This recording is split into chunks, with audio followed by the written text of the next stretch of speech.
যারা বিশ্বনবীরে গালি দেয় এরা পিতৃ পরিচয়হীন জারদ সন্তান। বিশ্বনবীরে গালি দিলে কলিজা আগুন লাগে মুসলমান, আগুন লাগে। কার কার লাগে তো হাত। বিশ্বনবী আফসোস করে বলেন আমার উম্মত হবে ৭৩ দল, ইহুদি ৭১ দল, নাসারা ৭২ দল, আর আমার উম্মত বুঝে থাকলে আওয়াজ করে বলেন। বিশ্বনবী বলেছেন আমার উম্মত ভাগ হবে কয় দলে? কুল্লুহা ফিন্নার, সব জাহান্নামে যাবে, ইল্লা ওয়াহিদা, একটা দল ছাড়া। সাহাবারা বললেন মান হিয়া ইয়া রাসূলুল্লাহ, সেই নাজাত প্রাপ্ত জান্নাতি দল কোনটা? আপনি কি আমাদের বলবেন না? আপনি মেহেরবানি করে একটু বলে দেন তারা কারা।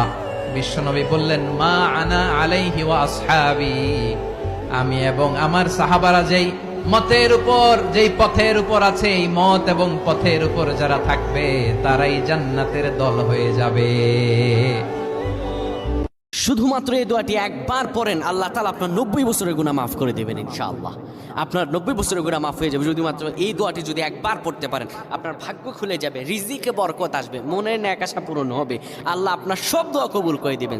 রাসূল সাল্লাল্লাহু আলাইহি ওয়াসাল্লাম বলেছেন যখন ঘুমোতে যাবা এই দোয়াটা পড়বা। দোয়াটা দেখেন কত চমৎকার, কিভাবে নিজেকে আল্লাহর কাছে সমর্পণ করবেন, সঁপে দিবেন। দেখেন রাসূল বলেন তুমি এটা পড়বা, আল্লাহুম্মা ইন্নী আসলামতু ওয়াজহি ইলাইক, আল্লাহ আমি আমার সত্তাকে আপনার দিকে সমর্পিত করলাম। التحيات التحيات لله لله والصلوات والصلوات والطيبات والطيبات السلام عليك السلام عليك أيها النبي أيها النبي ورحمة الله ورحمة الله وبركاته وبركاته السلام علينا السلام علينا وعلى عباد الله الصالحين وعلى عباد الله الصالحين أشهد أن لا إله إلا الله أشهد أن لا إله إلا الله وأشهد أن محمدا عبده ورسوله وأشهد أن محمدا عبده ورسوله اللهم صل على اللهم صل على محمد محمد وعلى آل محمد وعلى শুধুমাত্র এই দোয়াটি একবার পড়েন, আল্লাহ তাআলা আপনার 90 বছরের গুনাহ মাফ করে দেবেন ইনশাআল্লাহ।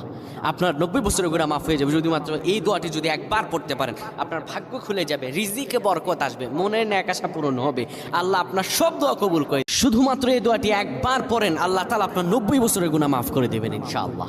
আপনার 90 বছরের গুনাহ মাফ হয়ে যাবে যদি মাত্র এই দোয়াটি যদি একবার পড়তে পারেন। আপনার ভাগ্য খুলে যাবে, রিজিকে বরকত আসবে, মনের ন্যাক আশা পূরণ হবে, আল্লাহ আপনার সব। রাসূল সাল্লাল্লাহু আলাইহি ওয়াসাল্লাম ফজরের সালাতের পরে সালাম ফিরিয়ে তিনি পড়তেন আল্লাহুম্মা ইন্নী আসআলুকা ইলমান নাফিআ ওয়া রিজকান তাইয়্যিবা ওয়া আমালান মুতাকাব্বালা। প্রত্যেকদিন ফজরের সালাতের পরেই বিষ্ণু ইসলামের দোয়াটা পড়তেন।